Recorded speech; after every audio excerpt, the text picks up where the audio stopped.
Set up for the Packers, and Favre back to throw his first one. Going deep, has a man open. Andre Rison does the dance in, and Favre got settled down in a hurry. So a bit of a risk. Pass is picked off. Tramon Williams, and he may go. They tried to bite off more yardage, and they just got burned. On 3rd down and 5, pressure. Pass is picked off, and who is it? Big B.J. Raji for the touchdown. Pump fake. Wallace picked off. Nick Collins. Nick Collins on the return inside the 10. Leaps for the touchdown.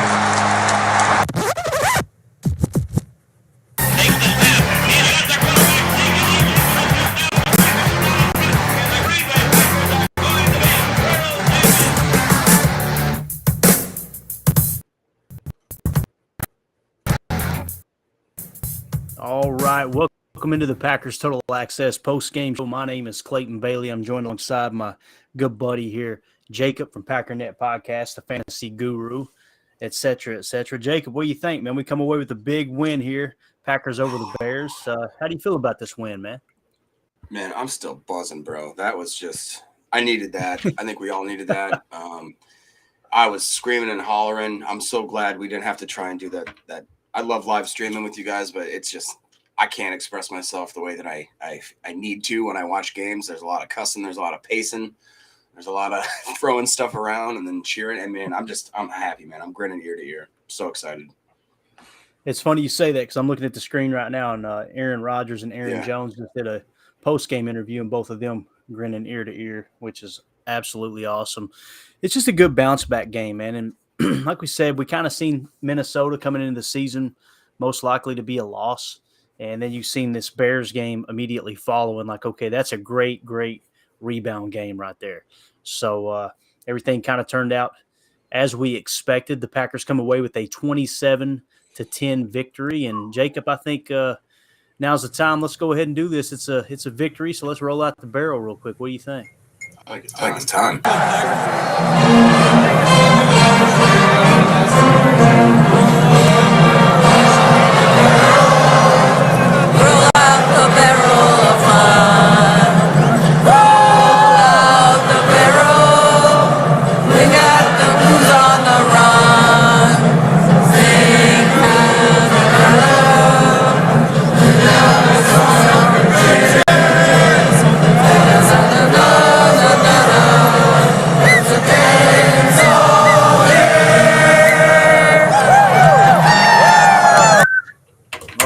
Love it, dude. Rolling out the barrel. That was live video there from, well, I should say a past game at Lambeau. But what are you drinking tonight, Jacob? What are we having on this victory? So I'm trying to keep away from beer and all the extra calories. So I'm just going to go straight whiskey on the rocks. I've got a Buffalo Trace.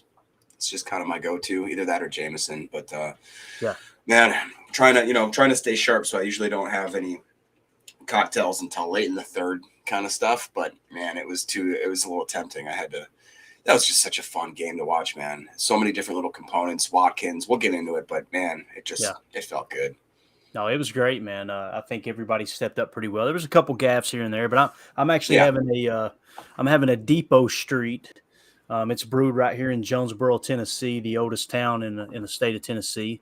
It was actually supposed to be the capital of the state of Franklin, but this isn't a history podcast. We're going to talk about Packers. So with that being said, let's take one quick look here at the podium and make sure that nobody's there just yet. But we're going to also get into our dog of the week here in a little bit.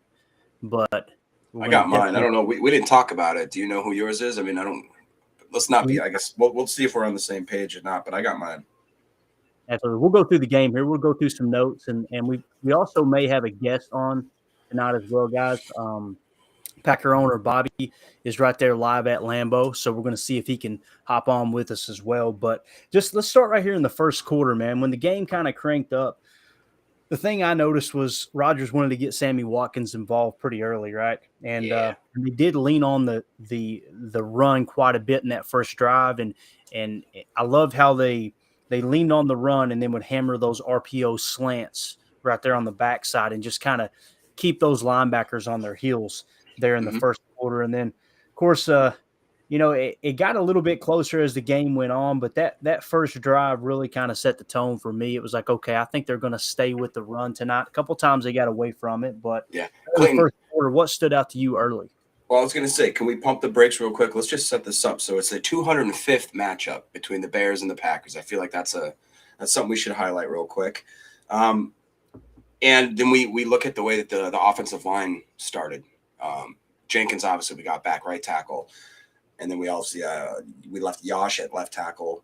Right guard was Newman. Center was obviously Myers. Then we had running at left guard. I liked that lineup. The run, the run blocking, I think still could be improved. And a lot of I think, correct me if I'm wrong, but did Jenkins give up 2 sacks, or am I crazy? I know he gave up at least one. It might have been Yeah, two. and I think he might have been a 2, and that just makes me so. You watch and you hear Chris Collinsworth, the extra guy that blah blah blah. It's like, dude, he just gave up 2 sacks, and you're saying how and he is important to the line. I get that, and I really think he improved our run blocking. But I mean, I think we should set that up real quick. And like you said, man, it seemed like that it was Aaron Jones right from the jump, and I just love Aaron Jones. Devontae obviously was probably the most important person. The catalyst on our offense, it has to be Aaron Jones now. Or am I crazy? I mean, the guy can do everything, and I forget how good he is, man. He can knife. He's so good at getting small and fitting in between those gaps when he needs to. He's good at getting big when he needs to throw his shoulder down. He's good at extending the play, and I forget how fast he is, Yeah. No, he's he's just one of those guys too, like Chris Collinsworth says, right? He's one of these guys. But I don't know, man. Aaron Jones is just he's such a joy to watch play too. It just seems like his teammates absolutely adore him, and he's a leader in every sense of the word. He's one of those quiet leaders, but he's definitely a spark plug for this offense for sure. And there in the first quarter, it got a little bit shaky when they ran the flea flicker, but again going in, my game plan here when I did the game plan pod the other day, Jacob, I said ride the running game. Versus Minnesota, you only had 18 runs, 39 pass. We need at least 25 runs and protect the football, win the turnover differential battle, and then play with a heavy box with outside rush contain. Do not let Justin Fields get on the edge. Make him stand in that pocket and make him be a quarterback. And you've seen it, man. When he was passing, he was horrible. He is a horrible quarterback. And I'm not just trying to hate on the Bears. I'm not trying to sound like, this is a hot take. This guy does not play like a quarterback. He doesn't. What did you think of Fields? Let's go kind of across the line there, man. Am I too harsh on him, or do you see it the same way? Nah, man. I mean, the dude he was 7 for 11. His own team didn't trust him to throw the ball more than 11 times. Let that sink through your mind right there. I mean, the guy, if you're down by 2 scores and you're still forcing the run, and don't get me wrong, it made me sick to my stomach to see the way that the Packers defense could not stop the run. But in the back of my mind, I'm thinking, well, they're not thinking the Bears are going to run the ball down by 2 touchdowns. You'd think that they would at least trust Fields enough to start maybe extending the play. I mean, for good Lord's sake, Darnell Mooney is their best receiver by far. Guys, he was targeted 2 times. He had 1 catch for -4 yards. I mean, I shut down their offense. And as I said coming into the game, I actually was really low on Montgomery. I did not think I saw a lot of him in week 1 in San Fran or reverse San Fran with all the rain. He definitely showed that he can run the ball. I'm not going to give him much credit because I really do think the Packers defense, it's just, I don't get it. We're just that bad against the run, but whatever. Khalil Herbert even came in and got his. They both averaged, Montgomery averaged 8.1, Herbert averaged 9.5. Guys, that's not okay. That's going to end up biting us in the butt at the end of the year if we don't show that up. But again, nobody on their offense caught more than 2 balls. Equinemius St. Brown was their biggest receiver of the day, guys. 2 receptions, 39 yards on 4 targets. Other than that, there's nothing else to write home about whatsoever. I mean, we completely shut them down other than that running attack that they had. And that's, again, what makes me very upset, just because we just seemed like we couldn't close certain gaps. And it's even guys that I love, like I watched Quay Walker. He did not seem as dominating this game. I will say, though, and my little caveat to the future, maybe dog is, man, Preston balled out. I was very, very impressed with Preston. And then I was really excited to see that Savage, even though I still think I saw a lot that I want to see improved by Savage, a lot of it, but him and Amos were the top 4. Yeah. Savage was number 2. Amos is number 4 in total tackles. So at least they're throwing themselves in the mix. And I'm excited, man. It was a good game. And Gary got a sack. So 2 tackles for loss. It was good, man. Yeah, completely agree, man. It is amazing, man. You make a great point. Only 11 passes. This is a guy that you mortgage the franchise on. You said, this is the guy who's going to be our quarterback for the next 10 years. And they let him throw the ball 11 times. And down and most of the game, down by multiple scores. Yeah, and losing the entire game. It's not like they were playing from ahead, right? No. But again, that's what I seen on the tape, man. I went back and watched a few of his I think it was the final 3 games of last year. The guy was just, I was blown away, because you hear the media talk about Justin Fields and all this potential, and it sounds as if he's this, elite quarterback in the making. And I watched those last 3 games, and I'm like, the last 3 games he played, and it's like, what in the and then you go watch the San Francisco game, and the media, what do they say? Well, it was in the rain, and I get that, I understand that, but yeah, dude, the guy's just he is not a QB. But again, the running game took over, man. That's what we wanted. So if I'm looking at this correct, we had 38 carries, and again, my goal was 25. So they went 13 over on the carries, which is absolutely awesome. And it's no surprise that that's why they came out victorious for sure. Again, it was nice to see Alan Lazard. Alan Lazard looked pretty healthy. I got to mention the ayahuasca celebration was just phenomenal. As soon as I seen it, I looked at Mandy and I said, I'm pretty sure they just did an ayahuasca celebration. And I was like, you know what? I may look like an idiot, but I'm going to tweet this out. So I tweeted it out. And like 3 minutes after I tweeted it out, Pat McAfee tweeted, something similar. And I was like, I'll be darned. It was the ayahuasca guy. And that's what I love about Rodgers.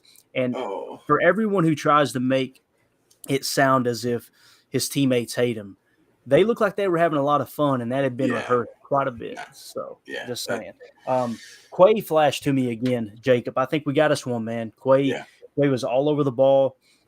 He made a couple of mistakes, got washed out of the run a couple mistakes, a couple times. Yeah, a couple times he overran and he got took a bad angle. But honestly, it's for him to be, that's his second game, like I said, you know what I mean? So he took another step, like you said, and he was 5th in tackles. He had a pass breakup, a pass deflection. So, man, I'm stoked. And then did you see Jair's interception? Right at the end there? At the end, yes. It's so good, man.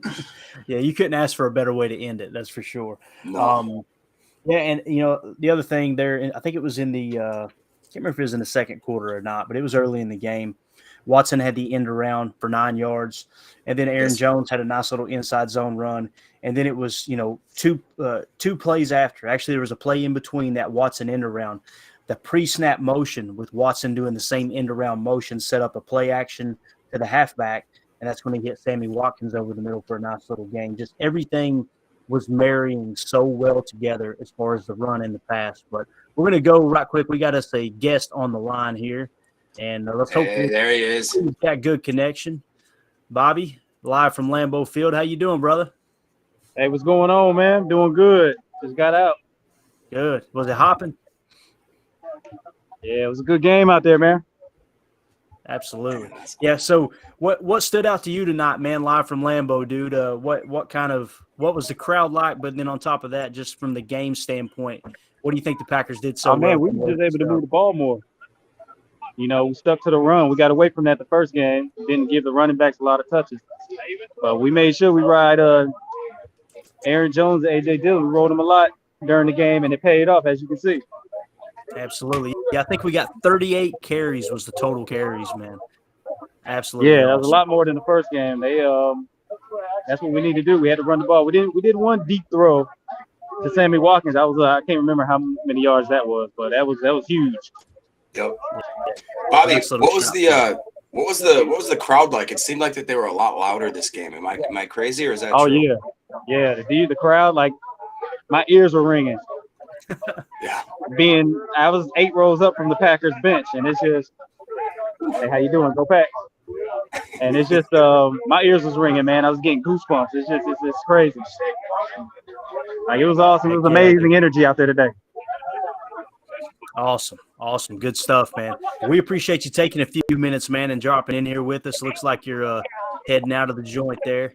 I don't know if you're in Harlan Plaza or over next to Titletown or where, but we appreciate you taking the time to join us, bro. And I was going to tell you, Bobby, when we're up there in December, we're going to do dinner Sunday night before the Monday night football game. We're going to do that at 1919 Kitchen and Tap. We'd love to hook up. Okay, that sounds good, brother. I appreciate it. Absolutely, bro. Yes, Thanks for dropping in, man. You have a great night. Be safe. All right, Thanks, y'all have Bobby. a good one. Go Pack. Go Pack, go.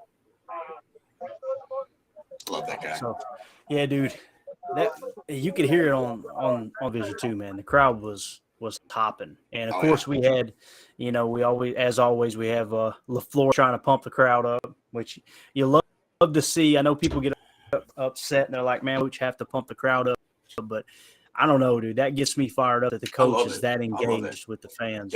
They did a clip and it zoomed in on him, and he clearly goes, "Let's fucking go!"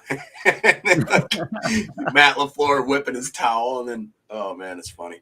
Yeah. So Aaron Rodgers finished the night 19 of 25 for 234, 2 touchdowns, no interceptions, a quarterback rating of 131.1.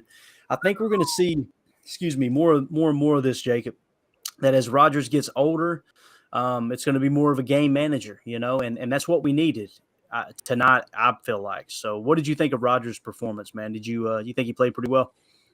I do, and honestly, when you think about there was a couple passes that, like that one with Dylan wide open, he threw it in the dirt, and he just kind of looked at himself like, oh man. And he had a couple where he stretched it a little bit out of the reach. I think that Rodgers took a huge step from week 1 to week 2, much like we saw last year. And again, it was little things and it's little dink and dunks, but that play, gosh, where did I have it? Where Jones scrambles out, kind of doing a wheel route out of the backfield, and Rodgers has time to look at him, look at the defender, point, say, no, go up that way, and then he just kind of lofts it, flicks it, so that Jones can then turn around midair, back up and catch the ball, and then back it into the sideline. And it was just like, all he does, he just points, he goes, go that way. That's backyard ball, man. That's fun stuff to watch. And honestly, I'm just excited, man. And it was good to see. I think that they got Christian Watson involved in those end around, the jet sweep stuff where Rodgers was just toss that ball, get him. That's technically a pass. Get him, on the stat book, get him used to taking some hits. That last one that he did where he came around the line and got thumped, I was very proud of him because he's not a big guy. You know, he's a tall, he's not like he's not tiny, but he's not a big bodied guy. And he took that hit and then he took it and went forward for a yard. So I was proud. I was like, heck yeah, man. Yeah, he actually dished a little out there too, which was awesome. He showed a little dog in him. Yeah, for sure. The touchdown run there. First of all, Aaron Jones, it was 11 personnel. It was a strong right look. They had halfback same, right? So the halfback on the same side as the tight end. So you had the tight end and the halfback on the right side. They ran a toss play to the strong side, which is kind of rare because what they like to do is line up the halfback opposite tight end and run away, from the strong side. That was a pretty cool little toss play. So you're starting to see all these wrinkles kind of come into play a little bit more, which is going to be cool looking forward to. Now, let's talk special teams for a second, man. My God, dude. Other than Amari Rodgers giving us a scare or two, they were pretty much flawless. The kick coverage was great. How many times did I know there was at least twice that we pinned them inside the 25, right, on kickoff. So that's all playing out. And I know that you mentioned in the Discord chat, was it Dallin that made a play? Is that right? Dallin Levitt, yeah, he made a good play. He also had a penalty on one, so that's whatever. But yeah, I'm looking right here. Pat O'Donnell, 2 punts, 122 yards. One touchback, one in the 20, and that one that was a touchback, that what was a 70 some odd yard punt in the air and then bounced like 15 yards into the end zone. So like you said, man, we got something with Pat O'Donnell. That's quietly, I think, one of the best signings that we've done in the offseason. And the fact that, like you said, we don't hear a lot, even if we're 29th out of 30th, if we're not getting blocked punts and we're not missing kicks, I don't care what our rank is. You know what I mean? And then that being said, Rodgers did have a decent, he had a kick return for 24 yards and then like a couple punt returns, a little iffy there, but what do you read from real quick? Rodgers saying when they were asking him about Amari Rodgers and he goes, well, he's returning kicks now. People said, in my opinion, they thought, well, that's a dig on Rodgers saying that Amari Rodgers isn't ready to be a receiver. Is it possible that Aaron Rodgers is saying that the coaches aren't letting him be a receiver? I was trying to look at it from a Schlip perspective where I go the opposite of what everyone else is thinking. You know what I mean? Right. Man, for me, dude, it's all, it's all just hearsay. We don't know what he meant. Yeah. Now one thing I will say is, did he lie? No. I mean, he's our kick return. Like, what did the media expect Rodgers to say? Because this is what I'm going to get angry here. This is what pisses me off about the media. Here we go.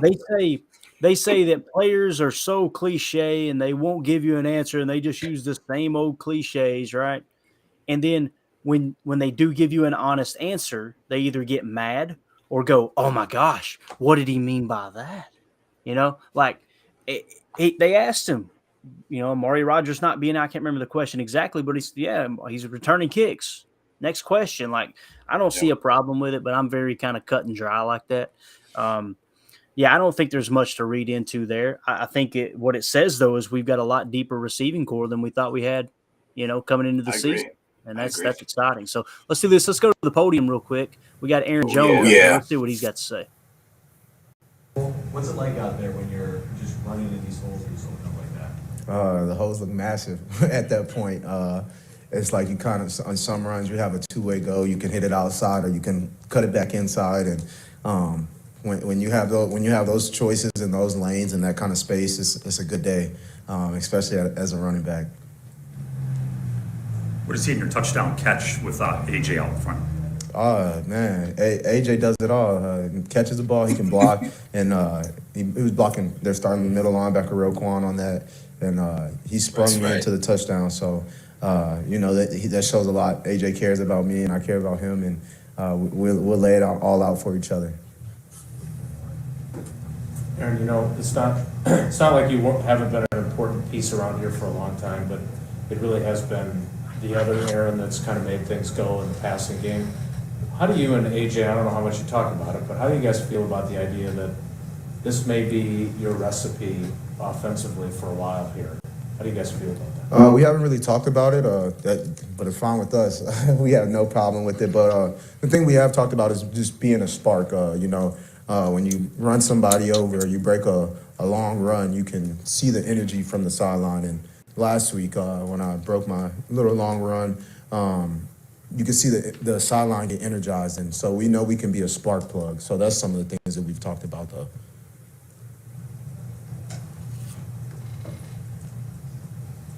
Anything else? Thank you. Work on kid. All right, cool. So there you heard Aaron Jones, and I believe if I heard the question right, they asked about AJ Dillon and them splitting carries and blocking for one another. There was one play that really stood out to me before the end of the first half there, Jacob, where it was a pony personnel, right? The pony package. Yep. But I love what they did with the pony package tonight. They didn't always just line them up both in the backfield. And for those listening, the pony package is basically AJ Dillon and Aaron Jones on the field at the same time. But rather than put them as a double sidecar, alongside Rodgers, there was times that they split Aaron Jones out wide. There was other times that they split AJ Dillon out wide. But in my notes here, I've got pony package, Jones motion to the pitch, right? So he was split out wide. He motions over, catches the pitch from Rodgers off the snap, and AJ Dillon became the lead blocker. And that was actually that touchdown run on the right side. I love what they're doing with the pony package. I really, really do.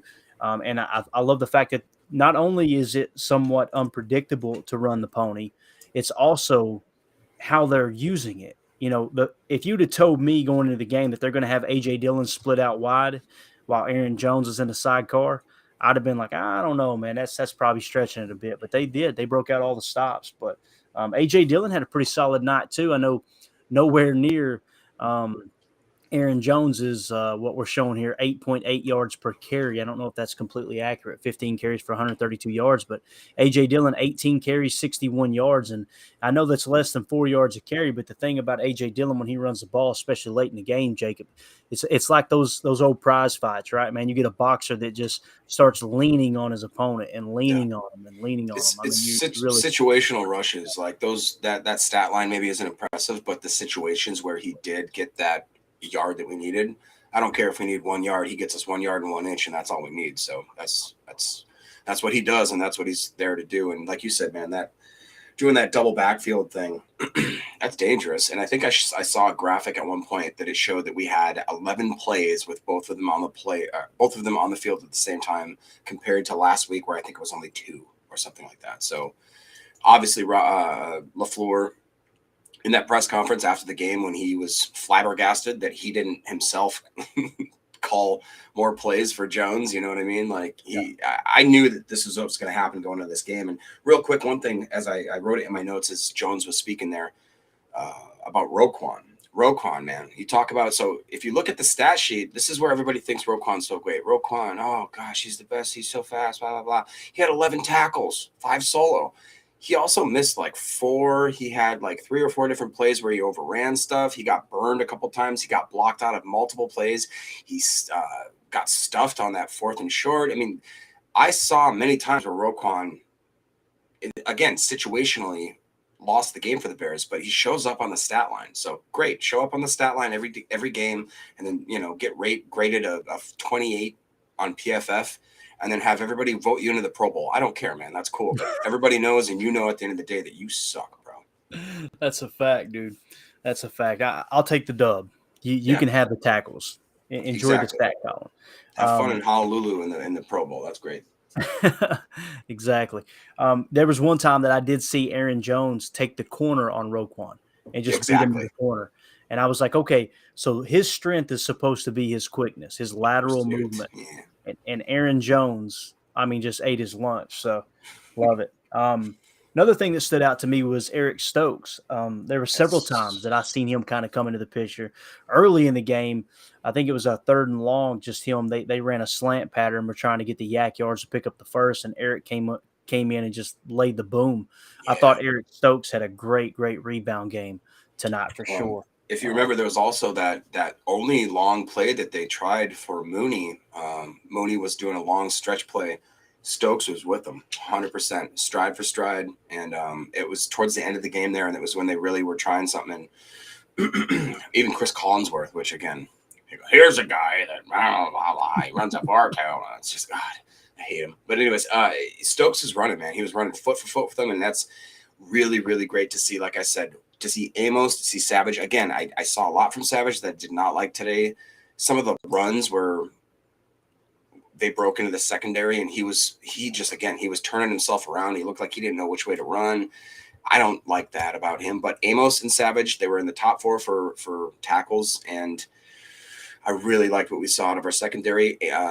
Jair got burned on that, like you said, that flea flicker, but he was more looking to stop the big play. You saw he was running down the sideline. He didn't even turn back. He was like, I can't believe they're turning back to not get more out of this. But that being said, I thought Rasul Douglas, had it not been for a few other key performances, that'd be my dog of the game, because he quietly, he stopped. There was that one series where he broke up it was a very Jair-like tackle where he broke up the behind the line of scrimmage quick pass to the wide receiver. And then I think the next play one was a 3rd and long where they were setting up a screenplay that got way too much yardage. I think it was like a 3rd and 15 or something. They got like 12 yards. It had it, and it only stopped because of the fact that he knifed in there and stopped that play. So props to Doug, sure. And then Gary, man, coming in there, getting 2 tackles for a loss, another sack. It's just good to see.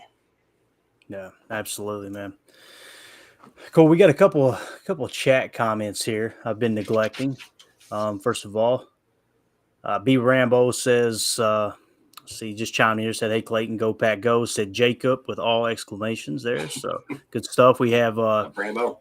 Yeah, Mike in the chat says, been saying it all week. The Packers need to get 33 and 28, 32 touches to win the game. They had 37 tonight. You're right, Mike. We seen you on Twitter all week long, man, and you nailed it, dude. Was Mike the one that called in the PAD and said the 32 touches as well? I think he may have there been. was the number. If it was not, then we have to figure out why that number and how many people. I mean, that's true, though. We got to, what was it, 38 total? 5 of them were Rodgers, so that's right there, 33. Boom, nailed it. Absolutely. And then he also said, Mike said here in the chat, since 1992, the Packers are 47 and 15 versus the Bears.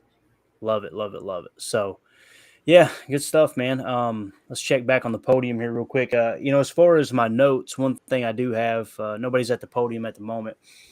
Quay Walker, noticed that he was spying Fields. There, they put a middle spy in the middle, and they did an outside rush. They had the outside contain, get a little bit of push from the 3 technique as well.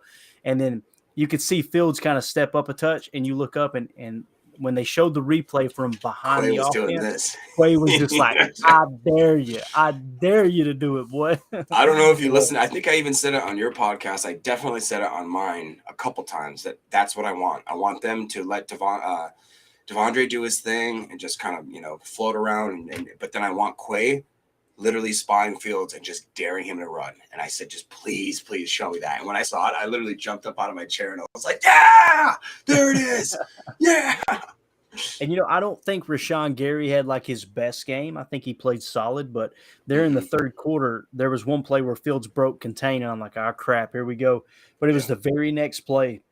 Rashawn Gary got a sack and completely took all of the energy out of the Chicago offense. So he showed up when he needed it. And that's one of the things that's not talked about enough is the great edge rushers, the great pass rushers in the history of the game. They know when to turn it on and when to turn it off. And I heard Justin Tuck talk about it. I heard, I believe Reggie White actually mentioned it in one interview. It was just like, you can't just burn up all your energy on every single play. You've got to really be strategic. And I know they've got moves that they set up. They'll go to a swim move one play. They'll go to a bull rush the next. They'll go to over under. But the other thing is saving just a little bit in the tank, especially for those third downs where you really got to get after the quarterback. And I feel like Rashawn is starting to understand that big time there. You know what I'd be really interested to see? I have no doubt in my mind that if we look at the snap counts, I do not see Kingsley and Igbare. I do not see Garvin. I don't think I saw Kingsley that I can remember twice. I do not remember even seeing Garvin on the field compared to last week where they both got 10 and 12 snaps.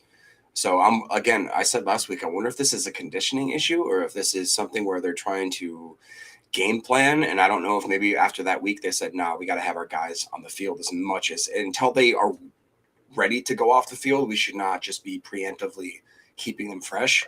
You know what I'm saying? So yeah, that's, I want to see the PFF grades. I want to see the snaps. I think it'd be really, really interesting to see what that final tally is. Cause they definitely made some changes. I do not remember even seeing Garvin out there. I don't see him. He doesn't have a tackle. He doesn't have pressure. So going from 12 snaps last week to nothing this week, to me, is interesting. I'll say the least. And as far as Preston Smith, man, I think he had a great game. Really showed up, done a great job playing discipline. He got away from protecting the read option edge there on one play, but all night long really, really played solid. There was one time there where he it was excellent read option defense. You could tell that. And even Chris Collinsworth made a comment. He's like, I don't know what Justin Fields thought he saw there if he lost sight of Preston because he should not have kept that right ball. There.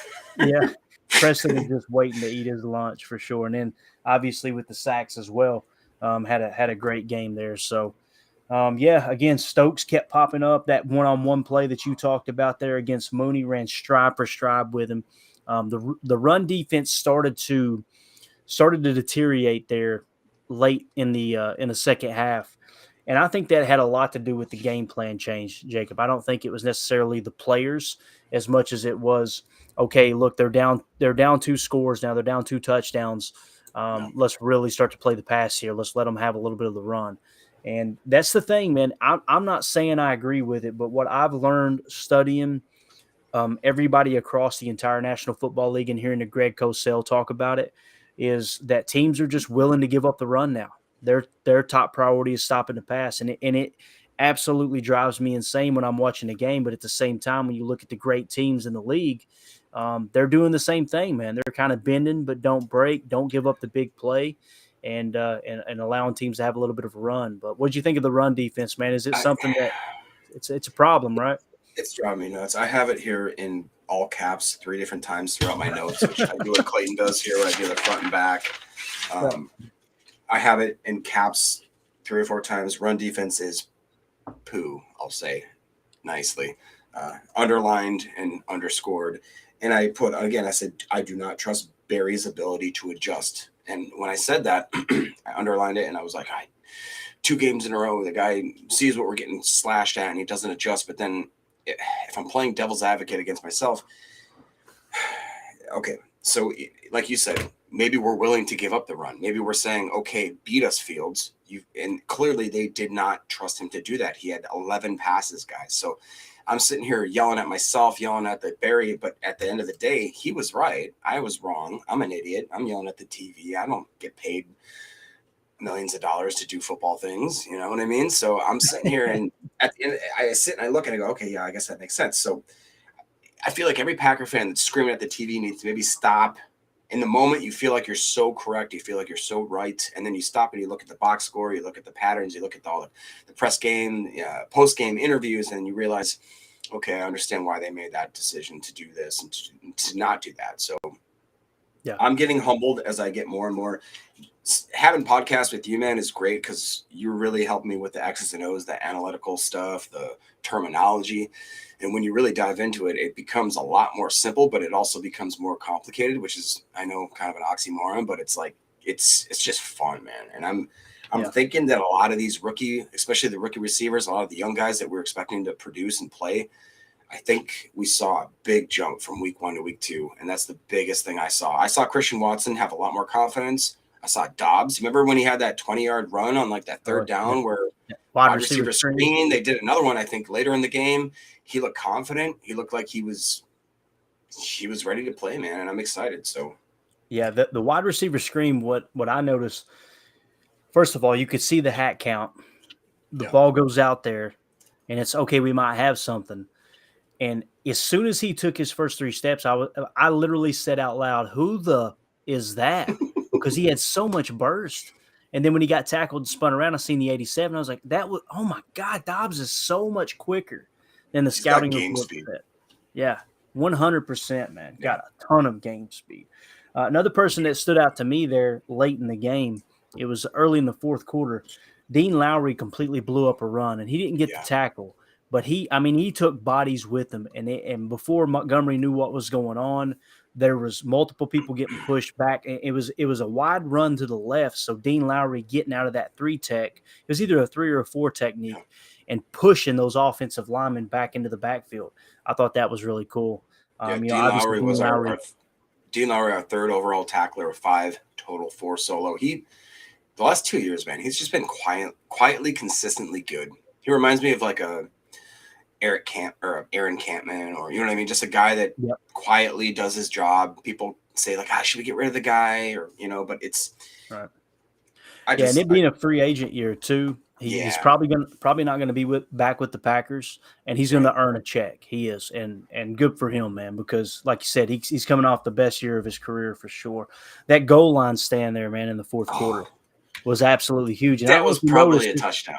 Though. Yeah, if it's me and that was a touchdown. Oh yeah, I said the same thing. If they called that on the field, that's a touchdown. You know what I mean? Yeah, but the rules again, you got to have conclusive evidence, and you could not see the ball. We know where the ball was, but you could not see the ball. And I'm going, hey, I'll take it. It's all good. Yeah. But the thing that made that goal line stand even happen was the play to the pylon. And I don't know if you noticed, but Quay Walker, dude, I'm telling you, man, we've got us a dog there. He's someone who's, the fact that. And not only that, it was almost a fumble out of bounds because of the way that Quay reacted. You know what I mean? That was, like you said, dude. Quay didn't flash as off the screen as I thought he did in the first game, which is just even more, I think, impressive just because that was his first game and then he got a little bit banged up. Maybe he's still nursing that injury. I'm just so excited about him, man. He just seems like he has all the potential in the world, and they seem like they trust him. I don't remember a rookie class of any recent years where the Packers seem like they're more willing to throw their guys in right away. You know We what I talked mean? about it, man, during the draft. And when they were drafted, it was now we know how the Packers do with their rookies. They're going to sit them and they're not going to get much playing time. For And in years, fact, sometimes. yeah. And I guarantee you, man, they got the rookie OTAs and they seen Quay Walker move the way we're seeing him move right now. And they were like, oh, no, he's going on the field. Yeah. Like that dude is and I told Mandy we were watching the telecast and I said, look in the middle, look at the two inside linebackers. I said, which one do you think's the rookie? Because he was towering over Devondre. Yeah. And I know they're about the same build, the same size, but there was just something about Quay standing there was just like, God, he just looks like a grown you-know-what man. So that goal line stand, dude, was absolutely phenomenal. Rodgers keeping it on that read option, bro. Wonderful. That's I don't know if amazing. yeah, I was just like, that's awesome. And then of course the big play action pass there to Sammy Watkins, dude. What did you think? Let's look at the stat line real quick. Let me go to that for the receivers. Sammy Watkins. I'm just saying, man, we might have something in him. 3 catches off of 4 targets, 93 yards. The dude's averaging 31 yards a catch. I mean, yeah, that long was 55 yards, right? Yeah. So, yeah, and yeah, I'm with you, dude. I'm with you. He seems like the thing that stood out to me because he's not this big, physical looking wide receiver, but his hands look very, very strong, especially on those slant patterns. Yeah, just looked great. And then of course we had the Jair Alexander pick at the end of the game, just the icing on the cake, right? Just anything you can do to hurt Justin Fields' stat line just a little bit more. Yeah. Right? The guy threw 11 passes and he threw a pick. That's just awesome. So I know Ryan and the guys are going to have a field day on Twitter. I haven't taken that route, arguing with the fans much, but there was some serious trash talked. And I'm going to tell you right now, there were Bear fans that thought they were going to come in here and just boat race the Packers. I don't understand.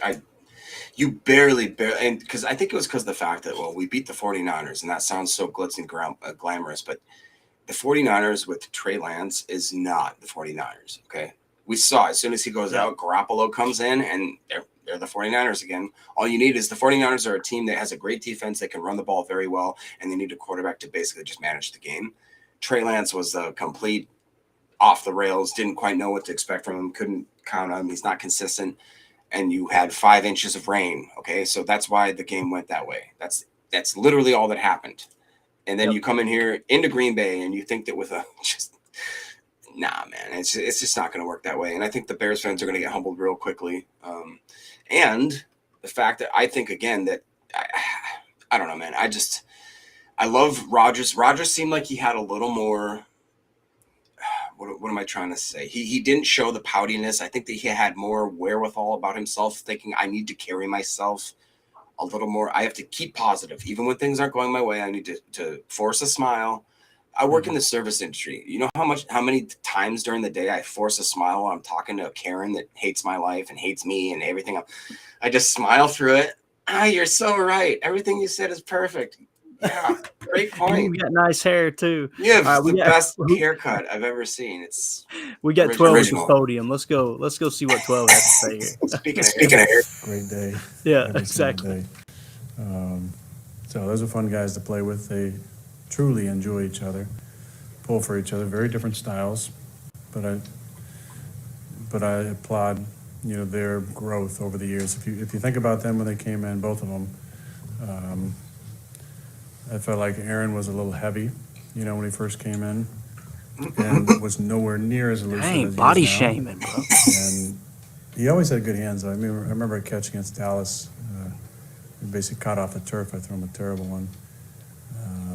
And I was like, oh, that's a pretty great catch right there. But the attitude has always been there, just zero complacency. AJ came in and he's more of a one-trick pony, downhill guy, but he wasn't running behind his path. Now you watch him. I mean, he finished some runs tonight, and he delivered blows to linebackers, to secondary players, to defensive linemen, and he might have some of the best hands on the team now.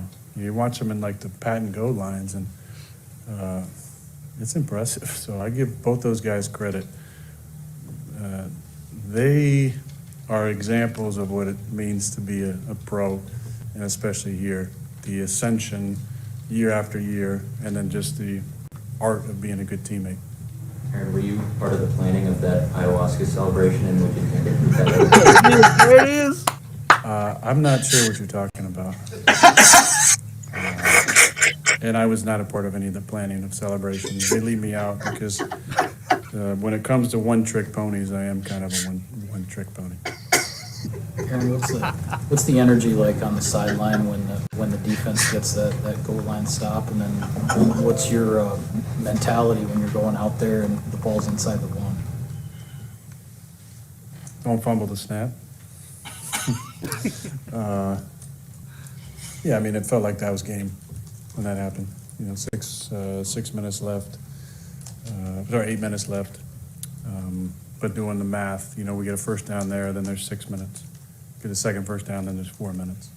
So the way our defense was playing too, gave a touchdown the first drive and then a bunch of 3-and-outs in a row was pretty spectacular. They gave up some gashes in the run game, 2nd and 20 running power, getting a first down. Obviously wasn't probably in their high on their excitement level, but 10 points to an NFL offense is a great day, and we should win every single one of those games. I know it wasn't Elton's finest game today, but what does it mean to get 74 back? Let me just say this about success. And I'd say the same thing to these guys, and I have said the same thing. The definition of success isn't always measured in stats. And for Elton, I thought tonight was an absolute success. I really do. He's been out for a long time, and he's battled in practice and battled in his rehab, and he went out there and played an NFL football game. That, to me, is a successful night. And a lot of times we get caught up in a definition of success that's actually never really attainable. So we live in this feedback loop of negative self-talk and self-criticism that I don't think is good for a healthy ego or good for our own confidence. So what I know the guys were telling them and what I feel about them is that tonight was a huge success for Elton, and I couldn't be prouder of Elton Jenkins. Aaron, speaking of that success, especially with these young guys, set them up for success within some better situations. That was good stuff right there, dude. Love how you went to bat for Elton there. Yeah. And it really is leadership 101, man. You praise in public and you criticize in private.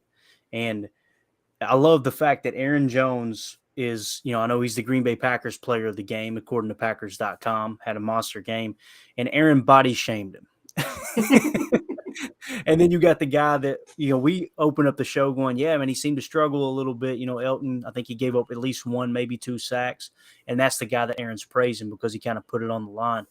I think Aaron's a phenomenal leader. And I think that the people that don't want to acknowledge it, most of them just have this vendetta.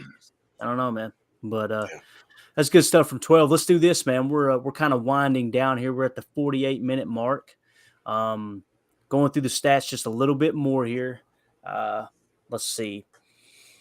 On defense, Preston Smith, 7 total tackles, 2 sacks, 2 tackles for a loss, and the big number for me, 3 quarterback hits. Jacob, Yeah, massive. Phenomenal there. Darnell Savage showing up a little bit, had 6 tackles, didn't blow any coverage to the best of my knowledge. Like you said, Dean Lowry, 5 total tackles. Adrian Amos, 5 total tackles. You had Quay Walker, who had 5 tackles, also had a pass deflection. And again, that big play there at the goal line to force that 4th and goal, I think was huge.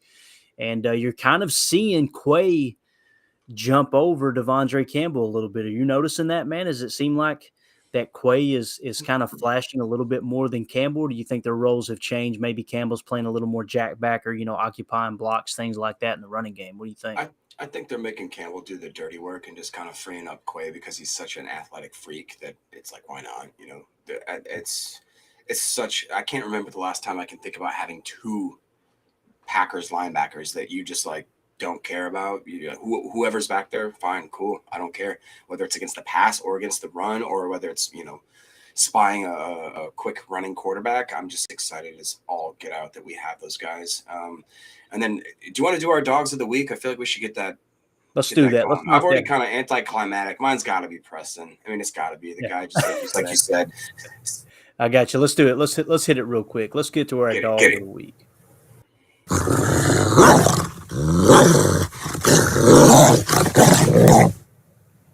All right.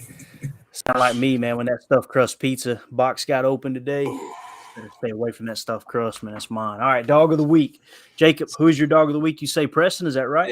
It's got to be, man. I mean, I thought about a couple other guys. I really liked what Razul did, but it's just not the volume and the amount of, just plays that were overall just really great. And Preston had those. He had, like you said, 7 total tackles, 4 solo, 2 sacks, 2 tackles for losses. He had 3 quarterback hits, and a lot of the other stuff too was stuff that maybe doesn't show up on a stat line, like his gap contain, the fact that he was, like you said, really good. I thought that my worst fear was that Fields was going to run all over the place on us. And granted, Montgomery kind of did, but I felt like that was more of an interior gash when he'd kind of they ran well. I'm not going to, I should pull back because I was an anti-Montgomery guy this whole week. I was like, don't play Montgomery. He's the worst. Herbert's way better, blah, blah, blah. Montgomery showed, I don't know if it's just that we're that bad or if their run blocking was that great, but, he did well. And that being said, like, I want to see more from Kenny. I want to see more from Jerron Reed. I thought that those were the guys that were supposed to make us a top 5 defense. We were supposed to have, like, we were talking in the chat, this top 5 defense talk is really getting old because I don't know, man. Every year we get so excited and then we just 100 yards. Yeah. Okay. That just happened like nothing. And guys look like they can't tackle. They forgot how to tackle, but I want to focus on the positive. Like you said. All right. So dog of the week's Preston, but I want to see more. I'm very happy with tonight.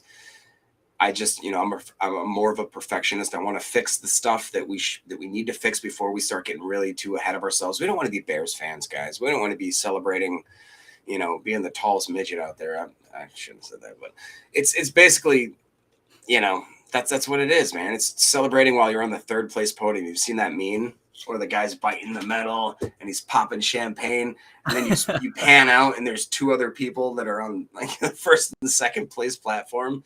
I feel like we don't want to get ahead of ourselves and start being too cocky, but I'm excited. I agree, man. And my dog of the week, it came down to 2 players. It's between Aaron Jones and Sammy Watkins. I just want to do an honorable mention. Sammy Watkins, like we said, 3 catches for 93 yards, averaging 31 yards a catch. Had that long of 55 there on that deep crosser.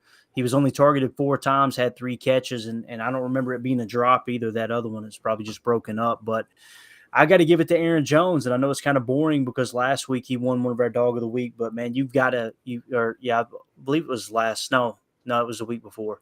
It was one of the preseason games. But Aaron Jones is definitely the cog that makes this car go, man. I mean, 15 carries, 132 yards, 8.8 yards per carry with a tud, a long run of 36, but he also had 3 catches for 38 yards and a touchdown there. So, and he was targeted 3 times, 3 catches, 38 yards and a tud. So a couple touchdown day there for Aaron Jones. Just a guy who, we're 2 games in now. Granted, he didn't get many carries in the first game, but he's averaging over 9 yards per carry, Jacob, on the year. Yeah. This dude is, he's the one that makes it go, man. He's for real.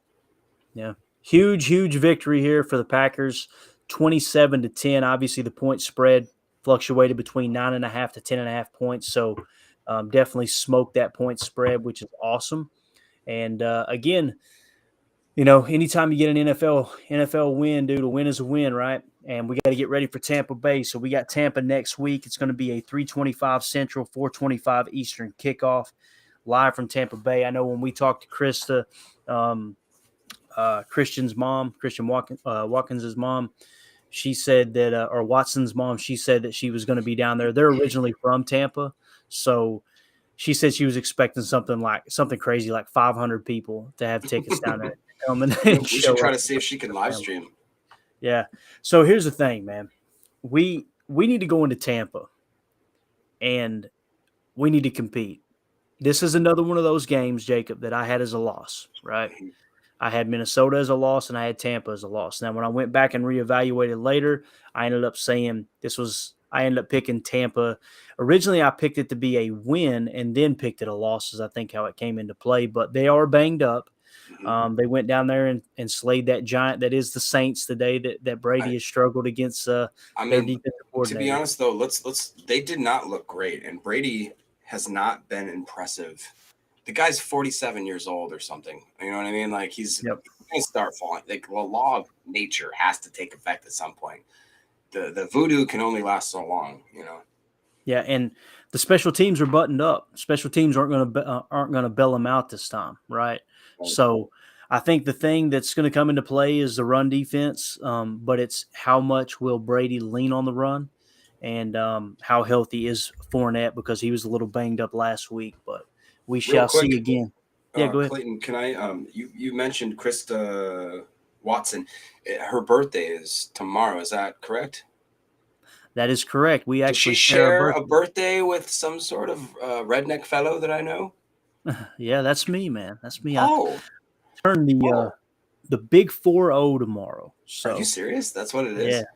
40 years old, man. Yeah, it's all downhill from here. Mandy gets mad at me. She's like, "Can you believe you're going to be 40?" And I'm like, "Yeah, I'm going to be dying soon." And she's like, "Shut up! Stop saying it." So, yeah, I'm kind of morbid like that. I got a weird sense of humor, but yeah, turned 40, and she surprised me yesterday. You guys know I'm a history geek, so we went to dinner last night with a bunch of friends and family, and she gave me an envelope, and in that envelope was itinerary, airfare. So we're going to go up to the Hudson Valley up in New York and see a bunch of historical sites.